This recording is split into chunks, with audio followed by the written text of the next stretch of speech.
हाँ, तो आप लोगों ने इस तरह से मेरे ही इंस्टीट्यूट में मेरा ही स्वागत करके मुझे थोड़ा-सा धर्म संकट में डाल दिया है। फिर भी आप सभी लोगों को थैंक यू। आप सभी लोग अपना कीमती समय निकाल के यहाँ तक आए हैं और आप लोगों ने अपने भविष्य को सँवारने के लिए जो सपने देखे हैं और उन सपनों को पूरा करने के लिए जो संकल्प लिया है और उस संकल्प ने आपको स्प्रिंग बोर्ड अकेडमी तक पहुँचाया है और आपने ये उम्मीद की है कि आपके भविष्य के इन सपनों को साकार करने में स्प्रिंग बोर्ड अकेडमी सहायक हो सकता है। इसके लिए चूँकि आपने हमसे इतनी अपेक्षाएँ की है, तो उसके लिए एक बार फिर से मैं आप सभी लोगों का आभारी हूँ और आप सभी लोगों को धन्यवाद दिल से।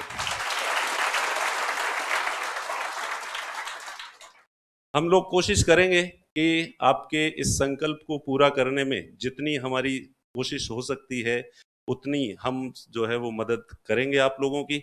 और आज की जो आपकी अपेक्षाएँ हैं, इतनी देर से आप लगभग जो है वो 10 बजे से और कुछ लोग तो 9 बजे से आके बैठे हुए हैं और 9 बजे से अब तक आप लगातार इसी तरह से अंगद के पाँव की तरह डटे हुए हैं एक ही जगह पे। तो वो चीज़ बता रही है कि अभी तक तो आपके इरादे बुलंद हैं, आपके इरादे मज़बूत हैं और आप डाइवर्ट होने वाले नहीं हैं, आपका संकल्प काफ़ी मज़बूत है। तो इससे हमें खुशी मिल रही है और हम पूरी उम्मीद करेंगे कि मैं आप जो इतनी देर से बैठे हैं, तो आपकी अपेक्षाओं पे जो है वो खरे उतरें। हम लोग जो है वो खरे उतरें, ऐसी कोशिश करूँगा। वैसे आपकी जिज्ञासा बहुत ज़्यादा होती है, मुझे याद है कि जिस दिन मैंने पहली बार तय किया था कि मैं ज़िंदगी में कुछ बड़ा करूँगा, कुछ अच्छा करूँगा और एक बार मैंने ये डिसाइड किया कि अब मैं आरएस की तैयारी करूँगा। तो आरएस की तैयारी करूँगा जिस समय ये मेरे दिमाग में विचार करीब शाम के 8 बजे के करीब मेरे दिमाग में ये विचार आया था कि शाम का 8 बजे थे, हम दोस्त लोग बैठे बात कर रहे थे, तो उस समय मेरे दिमाग में विचार आया कि यार क्या करें, कुछ अच्छा करना है, कुछ अच्छा करना है। तो एक दोस्त ने कहा कि यार आप प्रशासनिक सेवा की तैयारी करते हैं, आरएस की तैयारी करनी चाहिए। तो मैंने कहा ठीक है यार, उस दिन मुझे पता नहीं क्यों कैसे जोश आया, कहीं कोई मुझे मोटिवेशन देने वाला वो नहीं था। एक बैठे-बैठे यूँ दोस्तों के बीच में बात हुई और मैंने तय किया कि मैं आरएस की तैयारी करूँगा और ज्यों ही तैयारी करूँगा इतना विचार आया, तो मेरे दिमाग में नेक्स्ट विचार ये था कि तैयारी करूँगा तो मैं बनूँगा ही, ऑब्वियस सी बात है। और बनूँगा तो मेरी ज़िंदगी क्या होगी? तो एकदम से मेरे सामने जो है वो तस्वीरें घूमने लग गई। मैं बनने के बाद रिज़ल्ट आ गया, रिज़ल्ट आने के बाद मेरे पास फ़ोन आया कि तुम्हारा सिलेक्शन हो गया और मुझे हमेशा मेरी रैंक जो है टॉप 10 में ही दिखती थी।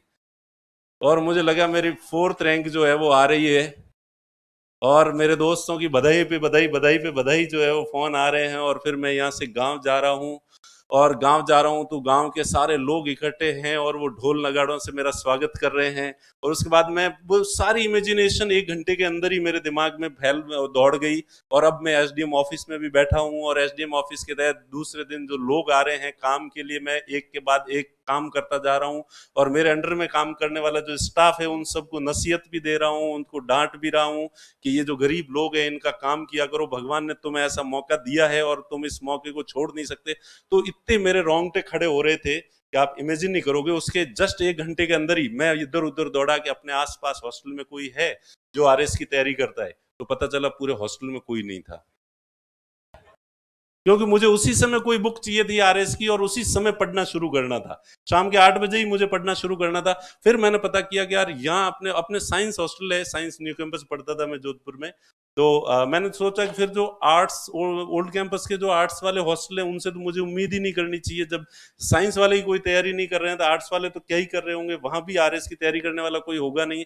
तो फिर हमारे पड़ोस में ही इंजीनियरिंग हॉस्टल पढ़ते थे, मैं वहाँ गया। इंजीनियरिंग वालों के पास, उसमें भी मेरे 8-10 दोस्त थे, उनके पास मैं कहा कोई यहाँ पे है जो आरएस की तैयारी कर रहा है और मुझे अभी के अभी जो है वो बुक्स चाहिए। तो ये ढूंढते-ढूंढते हॉस्टल हॉस्टल तब तक जो है 10 बज गए, कहीं पे भी मुझे बुक मिली नहीं। फिर मुझे लगा कि चलो यहाँ नहीं मिल रही है तो मैं बुक स्टोर पे जाता हूँ और वहां से बुक खरीद के लेके आता हूँ और आज ही तैयारी शुरू करनी है। आज सोने से पहले ही मुझे पढ़ना है।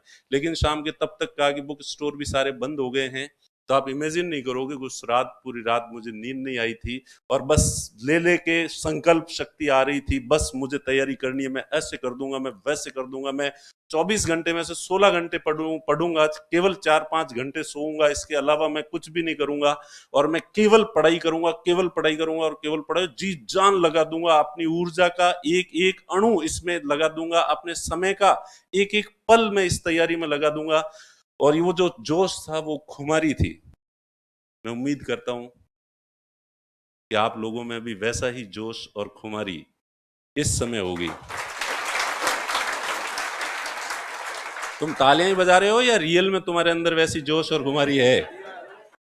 क्योंकि शुरुआती जो जोश होता है, शुरुआती जो खुमारी होती है, वो कभी नहीं होती।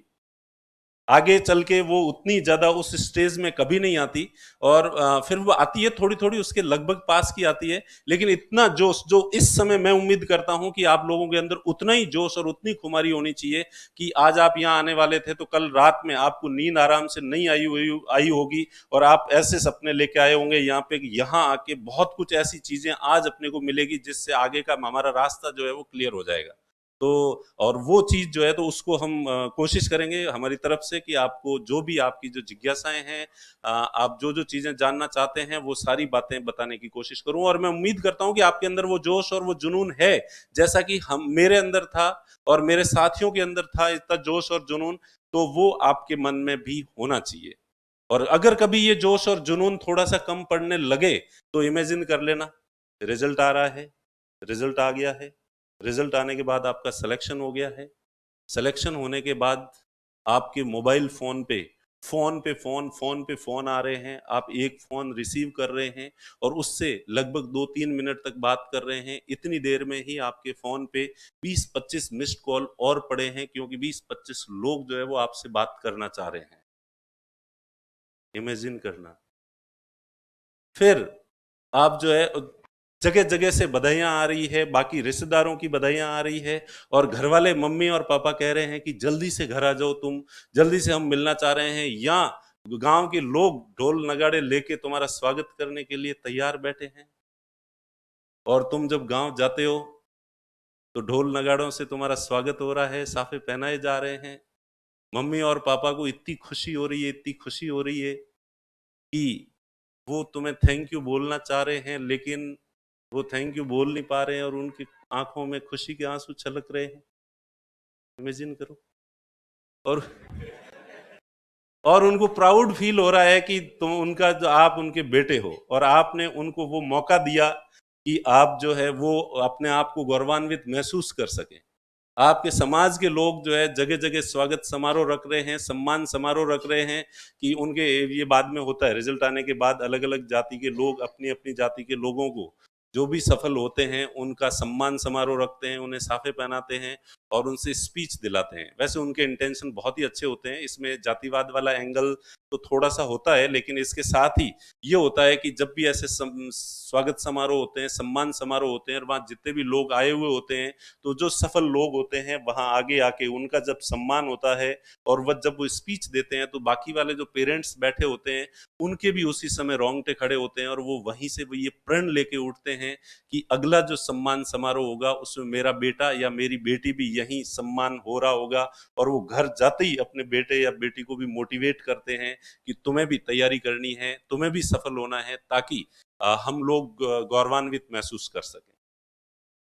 तो ये चीजें, मुझे लगता है कि आपको थोड़ा सीरियसली इस बात पे सोचना चाहिए कि क्या आपके माता पिता को आप पे गर्व करने का अधिकार नहीं है?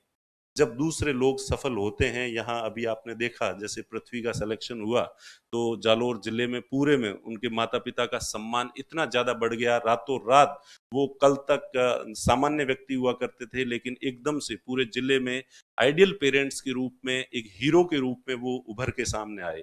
और इसी तरह से आपने अपने आसपास भी देखा होगा, जिन लोगों का सिलेक्शन होता है, उनके माता पिता का सम्मान एकदम से पूरे समाज में बढ़ जाता है और वो अपने आप को बहुत गौरवान्वित महसूस करते हैं।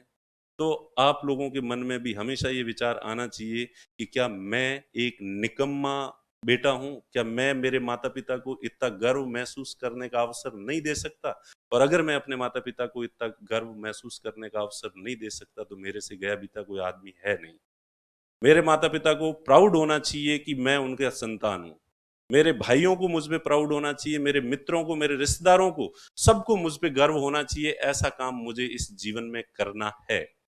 ऐसा फ़ील आपके अंदर हमेशा, खुद तो बनोगे तो खुद की ज़िंदगी तो सफल होगी होगी। खुद को तो वो सारे संसाधन, वो सारी चीज़ें, वो अथॉरिटी, वो पैसा, वो सब मिलेगा ही मिलेगा।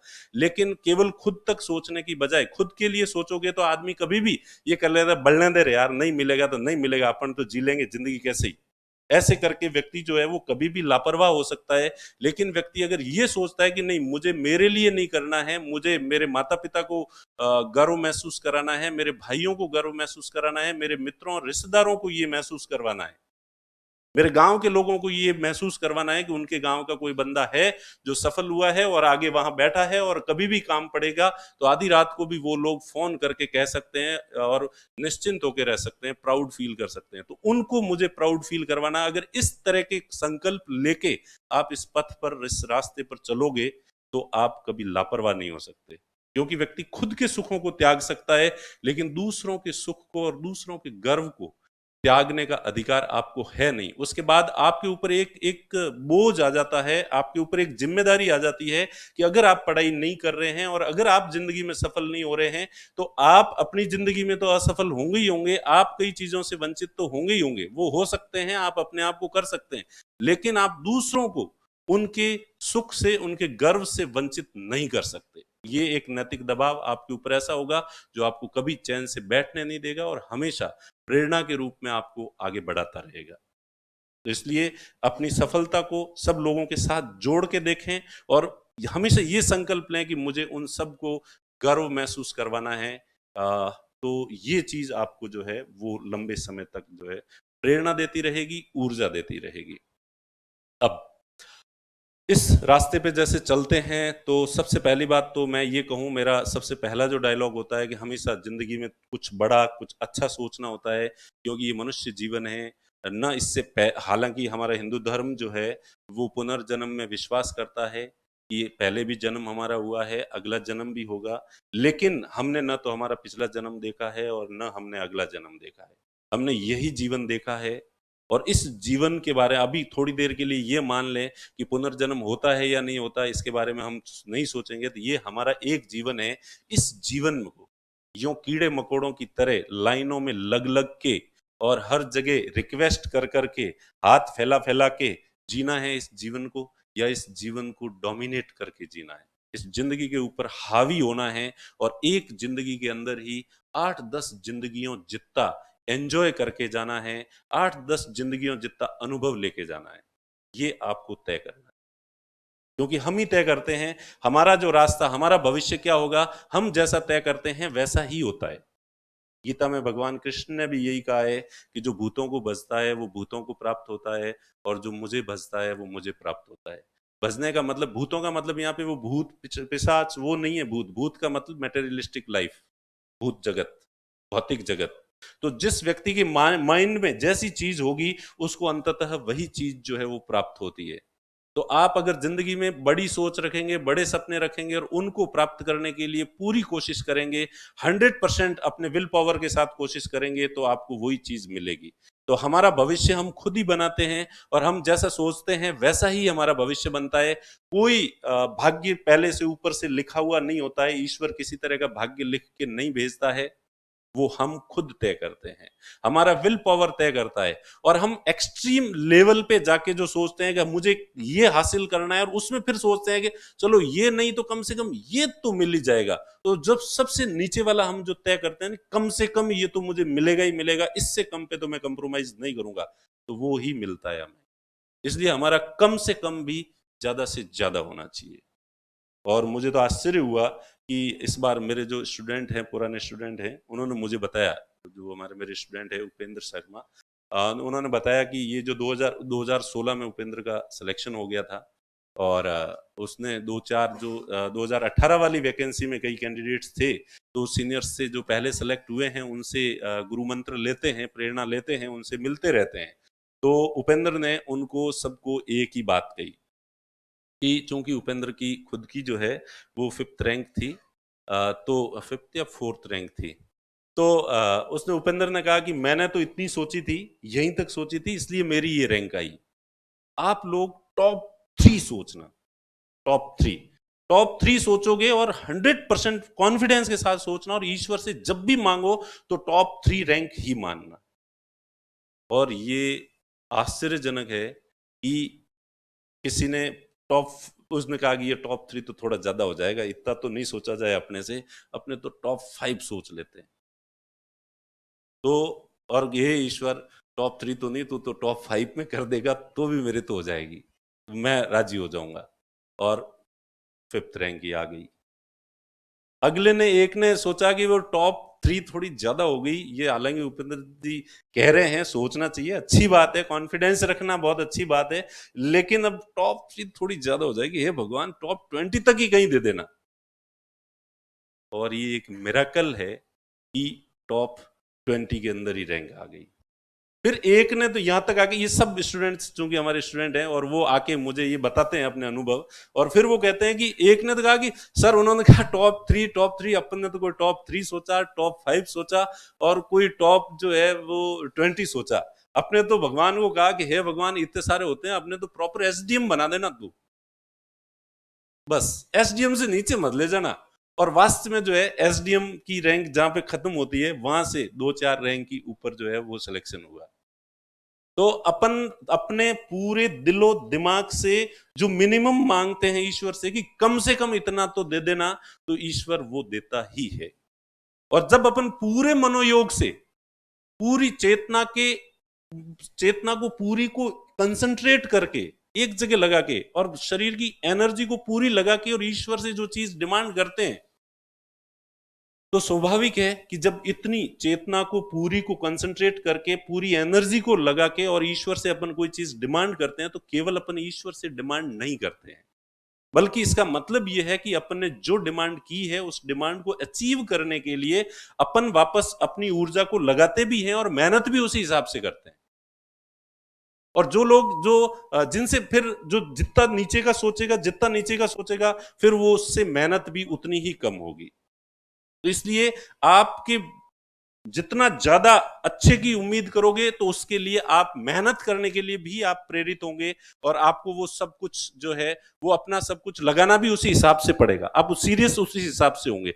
जितने टॉप रैंक के बारे में आप सोचोगे, आपकी सीरियसनेस उतनी ज्यादा बढ़ेगी, जितने नीचे वाली रैंक के बारे में आप सोचोगे, आपकी सीरियसनेस उतनी कम होगी, आपकी तैयारी उतनी कम होगी। और सबसे नीचे कि सर मुझे तो लास्ट कहीं कोऑपरेटिव इंस्पेक्टर अटका देना, तो आपसे फिर मेहनत भी उतनी होगी, उसी हिसाब से आपकी मेहनत होगी। तो इसलिए आपका जो आप जैसा सोचोगे वैसा ही आपके साथ होगा, और वैसा इसलिए होगा क्योंकि जितना बड़ा आप लक्ष्य रखोगे, उसी के अकॉर्डिंग आप जो है वो मेहनत करोगे। और सबसे तो ये मैं उम्मीद करता हूं कि आप जीवन में हमेशा बहुत अच्छा और बड़ा लक्ष्य रखें। ये एक ही जीवन मिला है, इस जीवन में अपने आप को प्रूव करना है, अपने आप को 8-10 जिंदगियों जितना एंजॉय लेके जाना है, ये ठान लें, ये तय कर लें। या आपको जीवन भर ऐसे ही समय वेस्ट करना है, ऐसे ही लाइनों में लगना है, ऐसे ही पब्लिक ट्रांसपोर्टेशन में चलना है, ऐसे ही सामान्य सी जगह रहना है, ऐसे ही अपनी छोटी मोटी नौकरी के लिए ट्रांसफर करवाने के लिए जगह जगह जाके रिक्वेस्टें करनी है आपको, या इस जिंदगी को शहंशाहों जैसे जीना है। और सामान्यतः मैं वैसे दूसरे एग्जांपल भी देता हूं कि न्यूज़पेपर में न्यूज आती है कि मर्सिडीज ने नया मॉडल लॉन्च किया जिसकी कीमत 3 करोड़ है, एयर फेयर सस्ते हो गए। आज ही दैनिक भास्कर में एक न्यूज है कि विदेश में शादियों का क्रेज बढ़ता जा रहा है, और अब भारतीय विदेशों में जा जाके शादियां कर रहे हैं। रामबाग के आगे से गुजरते हैं तो कि ये राजस्थान की सबसे टॉप मोस्ट होटल है, और यहाँ रुकने का एक रात का जो रेंट है वो भी करीब 1 लाख रुपए है। तो क्या अपन ऐसी खबरें पढ़ने के लिए जन्मे? तो आपके दिमाग में एक विचार आना चाहिए, क्या ये खबरें पढ़ने के लिए जन्मे अपन, या अपने इस जीवन में कि अपने पास ये सब चीजें भोगने के लिए जन्मे? तुम भी प्लान कर सकते हो कि मेरी शादी भी मैं जो है वो डेस्टिनेशन वेडिंग करूंगा और फॉरेन में ही अरेंज करेंगे, विराट कोहली और अनुष्का शर्मा ही क्या कर सकता है? तुम सोच सकते हो, लेकिन अब जो है पहली बात तो तुम सोचोगे नहीं, ये थोड़ा ज्यादा हो गया। ये थोड़ा ज्यादा, तो कुछ ज्यादा नहीं हो गया, दोस्त कोई कहोगे कुछ ज्यादा नहीं हो गया। और फिर भी तुम में से कोई एक आधा सोचेगा, सोच भी लेगा कोई, लेकिन तुम में से एक आधा बाहर जाती, अरे इनकी बातों में मत आना, अरे इनको तो कोचिंग इंस्टीट्यूट चलाना है, इसलिए ये ऐसी जोशीली बातें करेंगे, ऐसी फर्जी बातें करेंगे, तभी तो अपन जोश में आके इनको 94,000 फीस देंगे। ये सब दुकानें चलाने के तरीके हैं भाई, इनकी बातों में आके ज्यादा हवा में उड़ने की जरूरत नहीं है। आजा आजा जमीन पे आजा, वापस आजा, बहुत उड़ लिया तू इतनी देर से। तो जो थोड़े बहुत तुम में से कोई सोचेगा भी ना, तो उसका जो दोस्त है वो खोड़ला दोस्त है, बाहर जाते ही उसको वापस पकड़ के टांग खींच के कहां ले आएगा, धरती पे। इसलिए ये हमारे इंडियन सोसाइटी की विशेषता ही है कि हमारा सामाजिक बंधन जो है वो इतना ज्यादा प्रगाढ़ है, इतना ज्यादा अटूट है कि यहाँ इंडिविजुअल व्यक्ति की जो सोच है वो अपने आप में अलग से डेवलप नहीं होती, कुछ विरले ही होते हैं जो समाज से हट के अपनी सोच अलग से डेवलप करते हैं।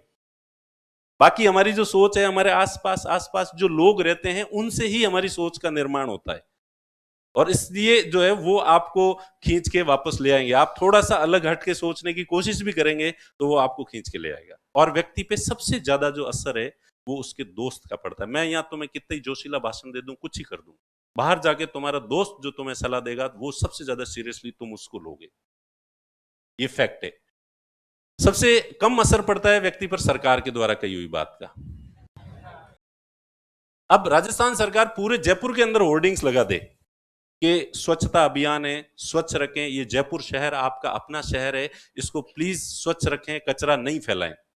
आप पे ध्यान, आपका ध्यान ही नहीं जाएगा उस होर्डिंग पे, और जाएगा तो भी एक सेकंड के लिए भी आप रियल में उस पर विचार नहीं करेंगे कि जयपुर शहर मेरा अपना शहर है। और दूसरे शहरों में मैं जाता हूं और वहां साफ सुथरे शहर देखता हूं, और वहां देख के मेरे शहर और उसके शहर की कंपैरिजन करता हूं तो मेरा शहर मुझे अच्छा नहीं लगता। तो वास्तव में जयपुर शहर साफ सुथरा शहर होना चाहिए, इस तरह का विचार आपके दिमाग में कभी नहीं आता। बस हाँ, पहली बात तो आप देखोगे ही नहीं होर्डिंग की तरफ, और दूसरी बात उस होर्डिंग को पूरे जयपुर में होर्डिंग लगा दो तो भी, दूसरी बात देखोगे तो इसके बारे में विचार नहीं करोगे।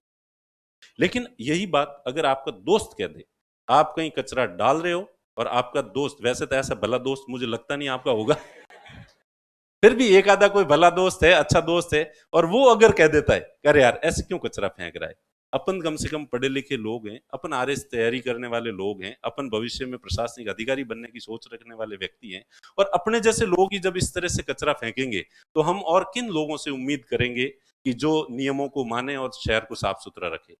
यार अपने को कम से कम कचरा ऐसे नहीं फेंकना चाहिए, अपने को ट्रैफिक नियमों का पालन करना चाहिए, क्योंकि ये ट्रैफिक नियम हमारी सुविधा के लिए ही बने हुए हैं, और हम सब लोग इन नियमों का पालन करेंगे तो एक्सीडेंट कम होंगे और समय का बचत होगा, जाम नहीं लगेगा कहीं पे भी। तो इसलिए हमें ये माननी चाहिए, अगर आपका दोस्त ये कहेगा तो उसका थोड़ा सा असर आप पे पड़ेगा। इसलिए आपका जीवन जो तय होता है वो आपके आसपास का सोशल एनवायरनमेंट कैसा है, आपके दोस्त कैसे हैं, उससे तय होता है। इसलिए मैं भले कितनी जोशीली बातें कर दूं, कुछ ही कर दूं, आप पे ज्यादा असर नहीं होगा, ये मुझे पता है। मुझे इस बात की कोई गलतफहमी नहीं है कि मैं अभी आपको जोश दिलाऊंगा और आप जोश में आ जाएंगे। लेकिन आपके आसपास एक दो दोस्त अगर ऐसे हैं जो आपको हमेशा बड़ी बात सोचने के लिए कहेंगे, बड़े सपने देखने के लिए कहेंगे, मोटिवेशनल कहेंगे, क्योंकि दोस्त भी कहेगा तो वो दिल से कहेगा, उसके दिल से बात निकलेगी, उसको कोई कोचिंग नहीं चलानी है, इसलिए आपको उस पर डाउट भी नहीं होगा। मेरी बातों पर तो आपको डाउट होगा कि ये इन्होंने कोचिंग चलानी है, अगला ये परसों बैच शुरू हो रहा है उसमें एडमिशन लेने हैं, इसलिए अभी ये जोशीली बातें कर करा के हमें बातों में फंसा के और इनकी फीस ली, इनका मतलब पूरा हो गया। इसलिए मैं ये कहना चाहता हूं, आपको चेतावनी देना चाहता हूं कि जिंदगी में अगर आपको सफल होना है तो सफल होने का सबसे बड़ा फॉर्मूला एक ही है, आपने अपने दोस्त कैसे चुने हैं। अगर आपने अच्छे दोस्त चुने हैं तो आप निश्चित रूप से जिंदगी में जो है वो सफल होंगे। और अच्छे दोस्त का मतलब क्या है, व्यक्तिगत लाइफ में वो क्या करता है, शराब पीता है, सिगरेट पीता है, और भी कुछ करता है, तो इससे अच्छे या बुरे की डेफिनेशन बहुत हो गया, बहुत सालों से जो है वो हमारे देश में नैतिकता के पैरामीटर्स यही मान लिए गए हैं, लेकिन ये नहीं है। तुम्हारा जो, और पेरेंट्स भी यही ध्यान रखते हैं कि मेरे बच्चे का जो दोस्त है वो कैसा है, वो दारू पीने वाला नहीं होना चाहिए, वो सिगरेट पीने वाला नहीं होना चाहिए, वो और ऐसे कुछ काम करने वाला नहीं होना चाहिए, तो वो तो है अच्छा, और जो ये सब नहीं करता वो तो है अच्छा, और जो ये सब कुछ करता है वो है बुरा। नहीं, आप अपना दोस्त चयन करें तब इन बातों की बजाय आप उसके बारे में दो चीजें सोचें। पहली चीज कि कौन सा दोस्त जिंदगी में हमेशा आगे बढ़ने के बारे में बात करता है, कौन सा दोस्त जिंदगी में बड़ा लक्ष्य रखने की बात करता है और बड़ी बड़ी बातें करता है। लगेगा आपको, भले ही वो दोस्त जिंदगी में बड़ी बातें करता हो, हवाई बातें करता हो, और आपको लगता हो कि वो प्रैक्टिकल नहीं है, व्यवहारिक नहीं है, तो भी कोई फर्क नहीं पड़ता। बस अपने आसपास रहने वाले दोस्त में सबसे पहली विशेषता ये होनी चाहिए, एक पेसिमिस्ट दोस्त नहीं होना चाहिए, नकारात्मक सोच वाला हर चीज में, जो कि यार नहीं नहीं इतना बड़ा नहीं, मेरा तो बस जीवन में मैं ये छोटा छोटा ये हासिल कर दूं तो ये भाई इतना आसान नहीं होता है जिंदगी में, ऐसे हर कोई आरएस थोड़ी बन सकता है, राजस्थान की इतनी पॉपुलेशन है, आरएस की वैकेंसी तो 1000 आएगी, 1000 में भी प्रॉपर आरएस की सीट तो 80 होगी और उसमें अपना सिलेक्शन कहाँ होना है। इस तरह की बात करने वाले व्यक्ति को कभी अपना दोस्त नहीं बनाए। अपने दोस्त उसको बनाए जो जिंदगी में हमेशा बड़ी बात करता हो, अच्छी बात करता हो। और दूसरा दोस्त उसे बनाए जो हमेशा पॉजिटिविटी, सकारात्मकता, और ये अगर दोस्त में होगी तो ये चीज आप में आएगी। आप में कोई भी गुण तभी आएगा जब आपके दोस्तों में वो गुण है, और अदरवाइज आपके खुद के अंदर भले ही कोई गुण है लेकिन आपके दोस्त वैसे हैं तो धीरे धीरे आपके जो खुद के गुण हैं वो भी कम हो जाएंगे, वो भी न्यूट्रल हो जाएंगे, वो भी उदासीन हो जाएंगे। इसलिए दोस्त वैसे जो पॉजिटिव, सकारात्मकता रखे, सीखने की प्रवृत्ति हो, जिसकी हर किसी से सीख सके, सीखने की नेचर होनी चाहिए आपकी। और आपके दोस्त में वो है या नहीं है, ये आपको देखना है कि आपका दोस्त सीखने की प्रवृत्ति रखता है, पॉजिटिव एटीट्यूड है या नहीं है जीवन में। एक तो है ग्रुप होता है हमारे मारवाड़ की तरफ, कोई बात करो तो है, ऐसे थोड़ी होता है, तुम्हारे आसपास भी होंगे हैं ग्रुप वाले। तो जिंदगी में अगर आगे बढ़ना है तो इस है ग्रुप को पीछे छोड़ दो, है हर बात में कोई अच्छी बात करो, है ऐसे थोड़ी होता है। ऐसे करते हैं या नहीं करते आपके इधर, हैं? तो इस है ग्रुप वाले नहीं होने चाहिए। हर जगह हर जो है वो सीखने की प्रवृत्ति, आप किसी से भी सीख सकते हैं। और आप अपनी सीखने की प्रवृत्ति को जो है कैसे चेक करेंगे, आपको अपने सीखने की प्रवृत्ति को चेक करना है और या इस सीखने की प्रवृत्ति को बढ़ाना है। तो बहुत सिंपल सा फॉर्मूला है कि आपका जो शत्रु है, आपका जो दुश्मन है, उसका एनालिसिस करें और उसमें से भी 2 अच्छी चीजें सीख लें। आज ही घर जाके ये प्रयोग तो कर ही लेना। आपकी जिन जिन से नहीं बनती है 7-8 लोगों की आप एक लिस्ट बना देना और उनमें से देखना कि हाँ नहीं बनती और उनसे वो मुझे बहुत बुरे लगते हैं, फिर भी आप देखना कि उनमें कोई ना कोई चीज तो अच्छी होगी। और हर एक के बारे में 2-2 चीजें अच्छी, उसमें ये 2 चीज अच्छी है, ये 2 चीज अच्छी है, ये 2 चीज अच्छी है। और इसको रूटीन अपने लाइफ का एक हिस्सा बना लें कि जो भी आपको बुरे भी लगते हैं, जो अच्छे लगते हैं, उनसे तो मैं उम्मीद करता हूं कि आप कुछ न कुछ सीखते ही होंगे। आप जिनके फैन हैं उनके अंदर कोई चीज दिखती है तो आप सीख ही लेते हैं। फिल्म स्टारों से ये उम्मीद की जाती है कि वो पब्लिक प्लेस पे सिगरेट न पिए। क्यों नहीं पिए? उनसे वो कहते हैं हमारी ये पर्सनल लाइफ है, सिगरेट पीना मेरी हॉबी है, मैं पीऊंगा नहीं, तुम नहीं पी सकते, क्योंकि तुम्हारे करोड़ों लोग फैन है और वो फैन है, फैन होने की वजह से वो तुमको फॉलो करते हैं और वो फॉलो करते हैं। और तुम स्टाइल के साथ इस तरह से सिगरेट पीते हुए पब्लिक प्लेस पे 10 जगह देखोगे तो तुम्हारे चक्कर में करोड़ों लोग, जिनको इनमें से कई लोग ऐसे हैं जिनको सिगरेट नहीं पीनी थी लेकिन वो तुम्हें देख के सीख रहे हैं, इसलिए तुम्हारी पर्सनल लाइफ नहीं है। जब तुम एक पब्लिक पर्सनैलिटी बन जाते हो, सेलिब्रिटी बन जाते हो, तो आपकी पर्सनल लाइफ बंद कमरे के अंदर हो सकती है, पब्लिक प्लेसेस पे नहीं हो सकती। तो आदमी सीखता है दूसरों को देख के, ठीक है। तो आप, मैं ये उम्मीद करता हूं कि आपके जो फेवरेट है, आप जिनके फैन हो, उनसे तो आप सीखते ही सीखते हो, ये तो बेसिक चीज है। वो आदमी अगर कोई सीखता है तो उसमें सीखने की प्रवृत्ति ज्यादा है, ये नहीं कह सकते। सीखने की प्रवृत्ति ज्यादा है ये अपन तभी कह सकते हैं जब आप अपने शत्रुओं से, आपके दुश्मन है, उनमें से भी कोई अच्छी चीज नोटिस कर रहे हो, तो मैं मानूंगा कि आप में सीखने की प्रवृत्ति है। आप में सीखने की प्रवृत्ति, आपका शत्रु है उससे सीखो, आपका मित्र है वो अगर कहता है तो उसकी बात भी आप सीखो, आपका विरोधी है उसकी बात को सीखो, आपसी उम्र में बहुत बड़ा है कि बुजुर्ग हो गया है, उससे तो अपन सीखते ही हैं, मानते ही हैं कि भाई मानेंगे सीखेंगे, लेकिन वो क्या है कि बुजुर्ग आदमी इतने ज्यादा उपदेश दे देते हैं कि अपन उनके उपदेशों से तंग आ जाते हैं और इस चक्कर में उनके सारे उपदेशों को इग्नोर कर देते हैं। लेकिन कितने भी ज्यादा बड़ों से सीख, अपन छोटे बच्चों से भी सीख सकते हैं। तो छोटे बच्चों से आप सीख रहे हो या नहीं सीख रहे हो, आप किसी विचारधारा से कुछ सीख रहे हो या नहीं सीख रहे हो, आप किसी संगठन से कुछ सीख रहे हो। इतने सारे संगठन, कांग्रेस है, बीजेपी है, आरएसएस है, और भी कोई मुस्लिम संगठन भी होगा, तो आप इतने सारे संगठन है, उनमें 10 बुरी बातें होगी लेकिन एक आधा अच्छी बात भी होगी। आप नोटिस करते हो या नहीं करते हो? सुबह से शाम तक आपके साथ में 50 तरह की घटनाएं घटित होती है, उन घटनाओं से भी आप कोई सबक लेते हो या नहीं लेते हो, आप सीखते हो या नहीं सीखते हो। तो सीखने की प्रवृत्ति आप में होनी चाहिए, और ये सीखने की प्रवृत्ति आएगी आपके आसपास रहने वाले दोस्तों का नजरिया अगर सकारात्मक है, पॉजिटिव है, तो आप में वो चीज आएगी।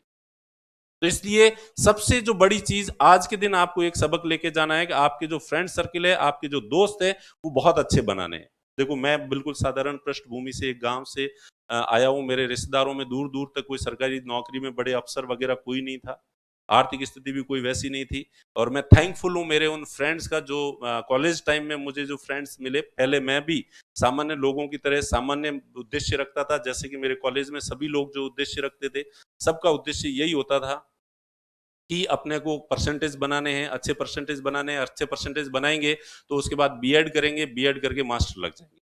और ऐसे में हमारे दो चार दोस्त ऐसे थे जो उस समय यही कहते थे कि नहीं, हम मुझे या तुम्हें जिंदगी में जो है ये नहीं करना है, इस लकीर पे सब चल रहे हैं दिलीप, तुझे इस लकीर पे नहीं चलना है, तुझे कुछ बड़ा करना है। हालांकि ये मजे की बात है कि वो खुद जो है इतना बड़ा कुछ ही नहीं कर पाए, लेकिन हमारा विजन जो है उन्होंने खोल दिया। ऐसे कई दोस्त थे, तो उन्होंने कि हमेशा बड़ी बातें बड़ी बातें बड़ी बातें करते थे, बाकी लोग उनको इग्नोर कर देते थे कि फर्जी बातें करता है, फालतू हवाई बातें, जिन बातों का जमीनी स्तर पर कोई लेना देना नहीं है। तो पूर्व बाकी लोग उनको इग्नोर करते थे, लेकिन हमें वो बातें अच्छी लगती थी कि हाँ, जिंदगी में कुछ बड़ा करना, कुछ बड़ा करना है। और क्या करना है ये समझ में कभी नहीं आया था। और अभी भी खैर, अभी हालांकि ऐसा कुछ बड़ा किया नहीं है, लेकिन उम्मीद है भविष्य में कि इससे बड़ा अभी करना बाकी है, और करेंगे जिंदगी में इससे भी ज्यादा जो है। तो इसके लिए आपका जो नजरिया, और ये फ्रेंड सर्किल कब बनेगा? ये फ्रेंड सर्किल तभी बनेगा, अच्छे लोगों का फ्रेंड सर्किल, जब आपका जो दृष्टिकोण है वो सकारात्मक होगा, पॉजिटिव एटीट्यूड जो है। अगर आप चीजों के अंदर अच्छाई, अगर देखने की कला अगर आपके अंदर आ जाती है, तो आपके अंदर जो है ये गुण विकसित हो सकता है। मैं ज्यादा समय नहीं लूंगा आप लोगों का, मुझे पता है कि आप जो है वो 10 बजे से यहाँ बैठे हैं, और अभी क्या टाइम हो गया है? 1 बजे, 3 घंटे हो गए हैं। और अभी आपके मेरे बाद में एक और वक्ता आएंगे, परीक्षित सिहाग, जो जिनकी दो दो उपलब्धियां हैं, आरएस के अंदर भी जो है 98th रैंक थी, और आरपीएस हैं, डिप्टी हैं, और उसके बाद आईएएस में भी इस बार सिलेक्शन हुआ है। तो आरएस और आईएएस दोनों जगह एक साथ जो है वो सिलेक्शन लिया है, तो वो आएंगे मेरे पास। इसलिए मैं तो जल्दी ही मेरी बात जो है वो खत्म करूंगा। तो इस चीज का ध्यान रखें, और एक पॉजिटिव दृष्टिकोण, नजरिया जो है वो पॉजिटिव रखेंगे, तो आपको अच्छे दोस्त मिलेंगे। आप स्क्रूटनी जल्दी करेंगे लोगों की कि नहीं ये भी खराब, ये भी खराब, तो फिर अच्छे दोस्तों तक पहुंचने में आपको समय मिल लगेगा। तो आपका नजरिया बहुत सकारात्मक होना चाहिए, पॉजिटिव होना चाहिए। और पॉजिटिव नजरिए की इंतहा मैं हर बार क्लास में भी उदाहरण देता हूँ, सेमिनार में भी देता हूँ, कि पॉजिटिव नजरिया, जैसे मैं बताऊं आपको कि खलील जिब्रान एक लेखक है, और उनकी एक बुक है एविल, राक्षस, शैतान। और आप पढ़ोगे, अब तक अपन ने जिंदगी में हमेशा ईश्वर की प्रशंसाओं के बारे में बुक्स पढ़ी है, देखी है, और राक्षसों की बुराई की बुक, पुस्तक देखी है। और वो बुक एक ऐसी बुक है, शैतान, जिसमें खलील जिब्रान ने शैतान को महिमा मंडित किया है, और शैतान को इतना ज्यादा महिमा मंडित किया है कि उसको ईश्वर के समकक्ष रख दिया है, कि अगर आपको ईश्वर को मानना है, ईश्वर का अस्तित्व को बचाना है, तो शैतान का अस्तित्व भी होना चाहिए। या मैं शैतान को ज्यादा महिमा मंडित नहीं कर रहा हूं, मैं ये कह रहा हूं कि खलील जिब्रान का दृष्टिकोण कितना सकारात्मक है, कि उस व्यक्ति ने शैतान, जिससे पूरी दुनिया नफरत और घृणा ही करती है और उसमें केवल कमियां ही देखती है, उसमें भी इतनी ज्यादा अच्छाइयां बता दी है। और आप जीवन में वो बुक जरूर पढ़ना, एक कहानी है, छोटी सी कहानी है, आप गूगल करोगे तो आपको मिल जाएगी। और प्लीज आज ही वो कहानी जो है वो पढ़ना, शैतान। और अगर वो पढ़ोगे तो आपका नजरिया, दृष्टिकोण जो है वो थोड़ा व्यापक हो जाएगा। तो ये नोटिस कर लो, रिमाइंडर डाल दो, दोस्त को कह दो कि शैतान, खलील जिब्रान नाम सुना है आपने? लीबिया जो है वो वहाँ के लेखक थे, और वो बाद में अंधे हो गए थे, और उनको शायद नोबेल प्राइज भी मिला हुआ है, और बहुत विश्व के सबसे महान लेखकों में से हैं। ओशो, जो कि इस सदी के सबसे महान दार्शनिक माने जाते हैं, सबसे इंटेलिजेंट माने जाते हैं, ओशो ने खुद ने खलील जिब्रान को पढ़ने के लिए 3 साल का जो है वो एकांतवास लिया था, और उन्होंने कहा था कि मैं अब अगले 2-3 साल तक जो है केवल खलील जिब्रान को पढ़ूंगा, क्योंकि खलील जिब्रान को समझने के लिए मुझे बहुत ज्यादा एनर्जी लगानी पड़ेगी। और मेरे तो इतने, जब ओशो जैसा विद्वान व्यक्ति भी उस व्यक्ति को इतना ज्यादा महान मान रहा है, और मैं तो मानती हूँ मेरे फेवरेट लेखक है खलील जिब्रान, मैं जब भी फ्री होता हूँ मैं खलील जिब्रान की बुक्स पढ़ना पसंद करता हूँ। और हालांकि उसमें से मुझे 20% ही समझ में आती है, 80% मुझे समझ में नहीं आती है, लेकिन फिर भी वो थोड़ा मेरे लिए चैलेंजिंग होता है कि यार मैं इसको समझूंगा। और फिर उनकी बात जब मुझे समझ में आ जाती है तो मुझे खुशी और बहुत होती है। तो इस वजह से मैं पढ़ता हूँ। तो वो जरूर एक स्टोरी शैतान जो है जरूर पढ़ना। और दूसरा उनका जो कोटेशन है कि मैंने वाचाल को देखकर मौन सीखा, मैंने निर्दयी को देखकर दया सीखी, मैंने पापी को देखकर पुण्य का काम सीखा, फिर भी अफसोस कि मैं इन गुरुओं के प्रति कितना कृतज्ञ हूं। ठीक है, एहसान फरामोश हूं मैं उनके प्रति। तो आप देखो कि अपन नॉर्मली जो है वो कोई वाचाल बकबक करता है तो अपन उससे गुस्सा होते हैं और अपने को ये शिक्षा मिलती है कि ज्यादा बकबक नहीं करनी चाहिए। तो ज्यादा बकबक नहीं करनी चाहिए, ये शिक्षा हमें कहां से मिली? जो ज्यादा बकबक करता है। तो इस तरह से ज्यादा बकबक करने वाला आदमी एक तरह से हमारा गुरु हो गया, और उसने हमें इतनी महान शिक्षा दे दी। कोई निर्दयता पूर्वक खच खच खच आदमी के 30-35 टुकड़े करके डाल दे, फेंक दे जगह जगह, निर्दयता पूर्वक कोई काम करे, तो हमारे अंदर एक दया आती है। किसी का खून होता हुआ देखते हैं, उसका गला काटता हुआ देखते हैं, तो हमारे अंदर एकदम से दया उमड़ती है। तो वो निर्दयी आदमी, वैसे तो निर्दयी है, हत्या कर रहा है, लेकिन फिर इसके बावजूद वो हमारे अंदर कौन से गुण को उत्पन्न कर रहा है? दया को। तो खलील जिब्रान इतने महान लेखक हैं कि वो इतने बुरे लोगों में भी एक अच्छा गुण तलाश लेते हैं कि कुछ ही हो, कितना ही बुरा है लेकिन फिर भी एक मायने में हमारा गुरु है। तो ये पॉजिटिविटी का एक्सट्रीम है, सकारात्मकता का एक्सट्रीम है कि पॉजिटिव चीजें जो है वो हमें देखने की नजर होनी चाहिए, हमारी दृष्टि होनी चाहिए। और अगर हमारी दृष्टि है तो बुरे लोगों में भी हम अच्छे गुणों को देख सकते हैं। और अगर अच्छी चीजों को देखने की ये फितरत आएगी तो हम हर आदमी को नोटिस करेंगे, किसी को इग्नोर नहीं करेंगे, और हर आदमी को नोटिस करेंगे, उसके गुणों को अवगुणों को नोटिस करेंगे। गुणों अवगुणों को जितना ज्यादा नोटिस करेंगे उतनी ही हमारे व्यक्तित्व का विकास होगा। और जितना चीजों को नकारते रहेंगे, उनका ऑब्जर्वेशन नहीं करेंगे, उनके बारे में चिंतन नहीं करेंगे, तो उतनी ही हमारे अंदर इनपुट्स, इंफॉर्मेशन की जो इनपुट्स है वो बहुत कम होगी, और हम सीखने की प्रवृत्ति हमारी जो है वो लेस होगी। तो इसलिए पॉजिटिव नजरिया होना चाहिए। और पॉजिटिव नजरिए को लेके जैसे एक दो किस्से वैसे भी फेमस है कि भगवान कृष्ण ने दुर्योधन को जो है मोहरों की एक थैली दी और कहा कि जाओ दुर्योधन, तुम्हें जो भी 5 अच्छे आदमी मिले उनको बांट देना। दुर्योधन गया, दिन भर घूमा और शाम को वापस आया, कृष्ण भगवान को वो थैली वापस लौटा दी कि मुझे तो ऐसा कोई भी अच्छा आदमी मिला नहीं, आप तो कह रहे हो 5 5 का, मुझे तो एक भी आदमी अच्छा नहीं मिला, किसको दूं? इसलिए कोई अच्छा आदमी मिला नहीं। दूसरे दिन कृष्ण भगवान ने वही थैली युधिष्ठिर को दी और युधिष्ठिर को कहा कि 5 लोगों को तू बांट के आ जा, जो भी सबसे अच्छे लगे तुझे वो।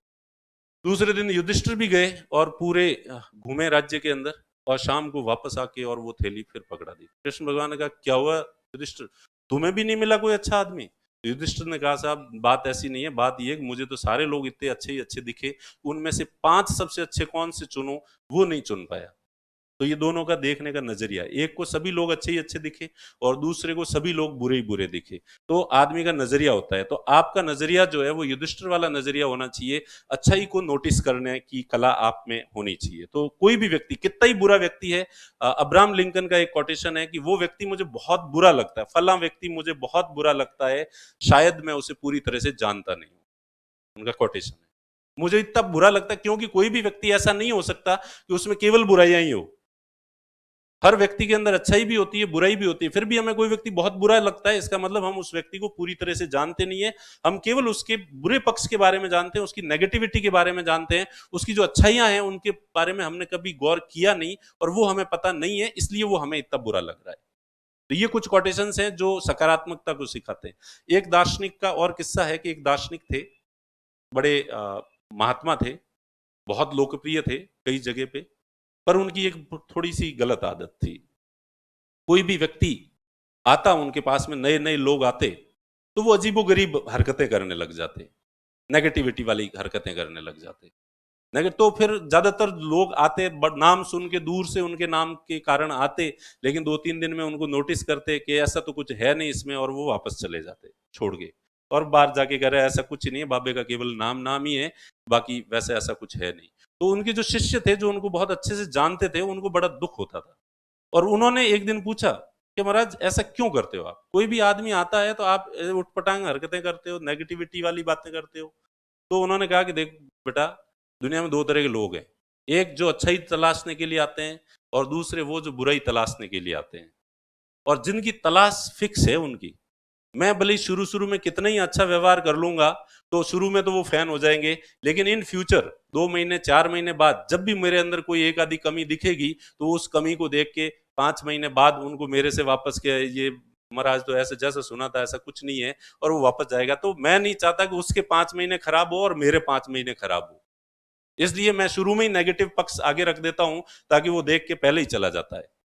और अगर मैं जो ज्ञान की तलाश में आया है, अच्छाई की तलाश में आया है, उसे शुरू में मेरे अंदर भले कितनी भी कमियां दिखेगी, तो भी वो कम से कम ये सोचेगा कि हाँ ठीक है, ये बातें तो मुझे दिख रही है, लेकिन फिर भी इसका इतना नाम है, बाहर लोग इतनी तारीफ कर रहे हैं, तो कुछ न कुछ तो अच्छाई होगी। शायद वो अच्छाई मुझे अभी दिखी नहीं है, तो वो यहाँ पे रुकेगा।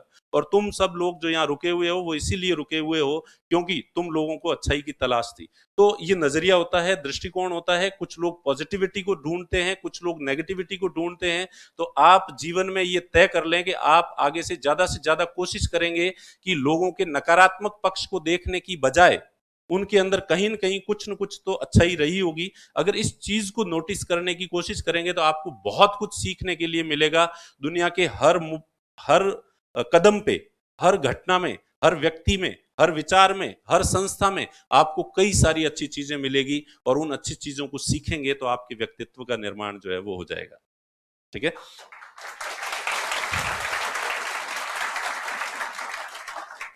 और फिर मैं अब आगे ज्यादा तो नहीं टाइम लूंगा। कोचिंग करनी चाहिए नहीं करनी चाहिए, आपने पहले वो देख लिया होगा। वैसे तो सेल्फ स्टडी से ही ज्यादातर लोग सेलेक्ट हो जाते हैं, और फिर भी जो है, अब चूंकि हम तो तारीफ कोचिंग की करेंगे क्योंकि हम कोचिंग चला रहे हैं। कोचिंग अच्छी नहीं है ये तो कहेंगे तो फिर तो ये मतलब वैसे नेगेटिविटी वाला बात हो जाएगा कि खराब है। तो फिर आप जो है, आदमी सिगरेट पीता पीता कहता है सिगरेट पीना बहुत खराब है, पीना मत। ये कुछ वैसा ही हो जाएगा कि कोचिंग करने की जरूरत नहीं है, बिना कोचिंग के ही सब सेल्फ स्टडी से होते हैं। इसलिए हम जो है, मजबूरी है हमारी कि हमारी कथनी और करनी में कॉन्ट्राडिक्शन नहीं होना चाहिए। वो अब स्प्रिंग बोर्ड एकेडमी के बारे में, कि स्प्रिंग बोर्ड एकेडमी देखिए, बहुत सारे कोचिंग इंस्टीट्यूट है, और मेरा ये मानना है कि सारे कोचिंग इंस्टीट्यूट अपनी तरफ से 100% एनर्जी लगाते हैं और अच्छे के लिए कोशिश करते हैं, वो अच्छा पढ़ाने की कोशिश करते हैं। इसलिए वैसे तो सारे कोचिंग इंस्टीट्यूट अच्छे हैं, लेकिन चूंकि फिर भी हमारे इंस्टीट्यूट की हम तारीफ करेंगे। तारीफ करने के लिए मैं किसी दूसरे कोचिंग संस्थान की बुराई नहीं करूंगा, लेकिन मैं ऐसी तारीफ करूंगा जिसमें केवल स्प्रिंग बोर्ड की तारीफ है, बुराई किसी भी कोचिंग की नहीं है। सबकी तारीफ मैंने पहले कर दी एडवांस में, कि सारे कोचिंग इंस्टीट्यूट अच्छे होते हैं। ओके। तो स्प्रिंग बोर्ड एकेडमी के बारे में है कि सबसे पहला तो कोई भी कोचिंग अच्छा है या नहीं है, उसका रिजल्ट। तो रिजल्ट स्प्रिंग बोर्ड एकेडमी का है ही है, आपके सामने है। इसलिए और कोचिंग का एक पैरामीटर तो होता ही है, तो रिजल्ट तो है ही है, उसके बारे में ज्यादा चर्चा करने की जरूरत है नहीं। इसके बावजूद दूसरी जो चीज है वो है कि जितने भी आप जो सफल अभ्यर्थी हैं वो आपको सब जगह मिल जाएंगे। आजकल के सफल अभ्यर्थी इतने डाउन टू अर्थ रहते हैं कि वो ज्यादा से ज्यादा लोगों से मिलने में, समाज में घुलने मिलने में, और दूसरे लोगों को मोटिवेट करने में और जिंदगी में आगे बढ़ने में कितनी मदद कर सकें, ये कोशिश करते हैं। आजकल के पुराने जो अधिकारी टाइप के लोग होते थे, वो थोड़ी ऐंठ में रहते थे और आम आदमी को मुंह नहीं लगाते थे, और अफसरी का अंदाज उनका ज्यादा होता था। और ये मतलब ईश्वर की कृपा रही है कि पिछले कुछ सालों से जो प्रशासनिक अधिकारी बन रहे हैं, वो इतने डाउन टू अर्थ बन रहे हैं कि नई जनरेशन को वो गाइडेंस देने के लिए, उनको सलाह देने के लिए एनी टाइम अवेलेबल रहते हैं। तो इसलिए आप उन लोगों से, सबसे जो भी सफल अभी हाल ही सालों में जो भी सफल हुए हैं, आप उन सब लोगों से पूछोगे तो उनमें से 80% लोग जो है यही कहेंगे स्प्रिंग बोर्ड एकेडमी। तो इसलिए स्प्रिंग बोर्ड एकेडमी अच्छा है। पहली बात तो रिजल्ट बहुत अच्छा है स्प्रिंग बोर्ड एकेडमी का, और दूसरी बात वो लोग यही कहेंगे, 80% लोग जो है वो कहेंगे कि, और 20% शायद नहीं कहेंगे, वो किसी दूसरे कारण से नहीं कह सकते, हमारी उनकी कभी बनी नहीं हो, हमने फीस कम करने से मना कर दिया हो, तो इसलिए शायद उनको गुस्सा आया हुआ हो, तो वो भड़ास निकाल दे, तो एक अलग चीज है। बाकी सभी लोग आपको वही कहेंगे। तीसरा फैक्टर जो है मैं ये कहूंगा कि जितने भी जो सेलेक्ट लोग हैं बहुत होशियार हैं, इनको पता है वास्तव में ये ओटीएस के अंदर साथ में रहते हैं, 1000 लोग साथ में रहते हैं, एक दूसरे से चर्चा भी करते हैं। और इस बार तो ओटीएस में जब जब मेजोरिटी स्प्रिंग बोर्ड ही थी, इसलिए कई लोगों ने तो घोषणा कर दी थी कि ओटीएस का नाम बदल के ही स्प्रिंग बोर्ड ट्रेनिंग सेंटर जो है कर दिया जाना चाहिए। इतने बहुतायत में जो है वो स्प्रिंग बोर्ड के थे, तो इस बार तो पूरा माहौल ही spring board spring board spring board ही था। और उसके बाद चूंकि हमने आईफोन और बांट दिए थे, टॉपर्स जो हमारे जो सिलेक्टेड थे, तो इस वजह से भी जिसके भी हाथ में आईफोन दिखे तो अच्छा तुम स्प्रिंग बोर्ड से। तो और इससे जो लोग स्प्रिंग बोर्ड से नहीं पढ़े हुए थे उनको बहुत गुस्सा आता था। उन्होंने आईफोन जो है पैसे दे के खरीदा होता था और दूसरा उनको कहते था अच्छा तुम भी स्प्रिंग बोर्ड से हो गया। तो ऐसे कई लोगों ने अपने आईफोन जो स्प्रिंग बोर्ड में नहीं पड़े हुए थे, उन्होंने आईफोन थे उनको भी तोड़ के फेंक दिया और दूसरा वाला फोन लेके चलने लगे, ताकि कहीं गलती से भी कोई आदमी उनको वाला नहीं समझ ले। चलो ठीक है, ये तो मजाक थी। कुल मिला के उनके जो सेलेक्ट लोग हैं वो साथ में रहते हैं, एक दूसरे का अनुभव लेते हैं। जो नहीं भी पढ़ा हुआ है स्प्रिंग बोर्ड से, स्पेशली जो नहीं पढ़ा है और जो सेलेक्ट हुआ है, उसके भी भाई भतीजे दोस्त वगैरह कहाँ पढ़ते हैं आप पता करोगे तो आपको पता चलेगा कि उनके भी भाई भतीजे दोस्त सब स्प्रिंग बोर्ड अकेडमी में पढ़ते हैं। ये चीज है। और उसके अलावा स्प्रिंग बोर्ड एकेडमी में पढ़ाई तो निश्चित रूप से हम लोग जो है ये एक टीम है, पूरी की पूरी स्प्रिंग बोर्ड हमारी जो फैकल्टीज की टीम है। और यहाँ पे हिनोथिज्म एक धार्मिक टर्म है, जिसमें हमारे जो वैदिक काल में होता है और अभी भी होता है। सोमवार आता है तो हम शंकर भगवान की पूजा करते हैं और हे त्रिलोकीनाथ तू तीनों लोकों का नाथ है, सब ये है और बाकी देवता तुम्हारे सामने कुछ भी नहीं है, तुम ही तुम हो, तुम ही तुम हो, बस तुम्हारे बिना तो कुछ हिल ही नहीं सकता, पत्ता इधर उधर नहीं हो सकता। शंकर भगवान राजी हो जाते हैं। अरे वाह शाबाश। जैसे मंगलवार आते ही तुम कहते हो हे बालाजी हनुमान जी आप ये हो आप ये हो आप ये हो आप ये हो, शंकर भगवान कंफ्यूज हो जाते हैं। कल तो मेरी तारीफ कर रहा था और आज जो है ये हनुमान जी कर रहा है। जैसे हम बुधवार आते ही तुम हनुमान जी शंकर भगवान दोनों को भूल जाते हो और गणेश जी की प्रशंसा करने लग जाते हो कि गणेश जी, और फिर गणेश जी की तो ऐसी ऐसी स्टोरी है जिसमें शंकर भगवान तक को कह बैठो यहाँ से। ठीक है, तो दोनों को शंकर भगवान को ही सरेंडर करवा दिया। ऐसी कथाएं ऐसी किस्से जो है वो चलेंगे बुधवार को। तो उस हनुमान जी भी कंफ्यूज हुए, कल तो मेरी तारीफ कर रहा था और आज किसी और की तारीफ कर रहा। तो जिस समय हमारे यहाँ की प्रवृत्ति है, जिस समय जिस देवता की पूजा करते हैं उस समय उसी देवता को सर्वश्रेष्ठ मान लेते हैं और बाकी वाले देवता पृष्ठभूमि में चले जाते हैं। इस आइडियोलॉजी को जो है, इस विचार को हिनोथिज्म, मैक्स मूलर ने इस परंपरा को जो है नाम दिया है हिनोथिज्म। तो स्प्रिंग बोर्ड एकेडमी में भी आपको हिनोथिज्म जो है वो देखने को मिलेगा। आप जिस समय जिस टीचर से पढ़ रहे हैं आपको लगेगा कि यही टीचर सृष्टि का सबसे महान टीचर है और आप उनके इतने फैन हो जाएंगे, इतने फैन हो जाएंगे और आपको लगेगा फिर अगला वाला टीचर तो क्या मतलब है। लेकिन दूसरे सब्जेक्ट का टीचर जो ही आएगा त्यों ही पहले वाला टीचर आपकी पृष्ठभूमि से, दिमाग से गायब हो जाएगा और आपको लगेगा कि सबसे महान टीचर तो अब यही है। और दूसरे टीचर के बाद जो ही तीसरा टीचर कांटेक्ट में आएगा तब लगेगा कि दूसरे टीचर से पढ़ोगे तब आपको लगेगा इससे बेहतर तो कुछ हो ही नहीं सकता, सृष्टि में ही नहीं हो सकता, ये नहीं हो सकता। लेकिन तीसरे टीचर से जो ही पढ़ोगे तो पहले वाले टीचर जो है शंकर भगवान और हनुमान जी जैसी स्थिति में आ जाएंगे और वो तीसरे टीचर जो है गणेश जी की स्थिति में आ जाएंगे। तो ये पूरी टीम है स्प्रिंग बोर्ड एकेडमी जो है, सारे टीचर एक से बढ़ के एक है। और आप निश्चिंत रहें, केवल ऐसा नहीं है कि 3 दिन की आपकी जो है वो लेके रजिस्ट्रेशन करवा के फीस लेके 3 दिन अच्छा पढ़ा के बाद में हम अच्छा नहीं पढ़ाएंगे, ऐसा नहीं है। हमने इतने सालों में पैसे तो कमाए ही कमाए हैं, लेकिन पैसों से ज्यादा अगर हमने कमाया है तो हमारे स्टूडेंट्स का विश्वास और भरोसा। और ये विश्वास और भरोसा केवल हमारे मुंह से कहने से नहीं होगा। ये राजस्थान, अब तो हमें भी खुशी होती है कि राजस्थान के गांव गांव ढाणी ढाणी हर जगह स्प्रिंग बोर्ड का नाम जो है वो पहुंच चुका है और हर एक के मुंह से स्प्रिंग बोर्ड का नाम इसीलिए निकल रहा है कि पैसे लेने के बाद भी हम केवल पैसों तक ही सीमित नहीं रहे हैं। हमने उसको एक तरह का ऋण माना है अपने ऊपर, एक विश्वास जो जताया है। ये हमारे ऊपर हमेशा एक नैतिक दबाव रहता है कि आप लोगों ने जो इतना भरोसा विश्वास हम पे किया है, तो और कुछ ही हो जाए, कितना ही घाटा हो जाए, कितना ही खर्चा हो जाए, उसका अफसोस नहीं है। लेकिन अगर किसी भी एक स्टूडेंट का विश्वास टूटता है तो उस चीज का हमें बहुत दुख होता है। और ये संवेदनशीलता हमारे अंदर जो है, वो संवेदनशीलता हमें निरंतर प्रयास करने के लिए, और ज्यादा मेहनत करने के लिए प्रेरित करती है। इसलिए मैं आपको ये विश्वास दिलाता हूं कि आपको हमसे कभी भी शिकायत नहीं होगी। हालांकि छोटी मोटी शिकायत होगी, मैनेजमेंट से रिलेटेड शिकायत होगी, पानी नहीं आ रहा है, ठंडा नहीं आ रहा है, वॉशरूम साफ नहीं है, टेस्ट लिया जा रहा है उसका रिजल्ट समय पे नहीं आ रहा है, टेस्ट तो रोज हर वीक लिया जाएगा, रिजल्ट समय पे नहीं आ रहा है, इस तरह की आपकी शिकायतें हमसे होगी निश्चित रूप से। लेकिन हमारे जो प्रयासों में जो ईमानदारी है, हम अपनी तरफ से 100% ईमानदारी के साथ आपको पढ़ाने की कोशिश कर रहे हैं और उसमें आपको 1% भी, रत्ती भर भी शिकायत नहीं होगी। और हाँ, हमें आपसे शिकायत जरूर होगी कि जितनी मेहनत हम कर रहे हैं उतनी मेहनत आप नहीं कर रहे हो।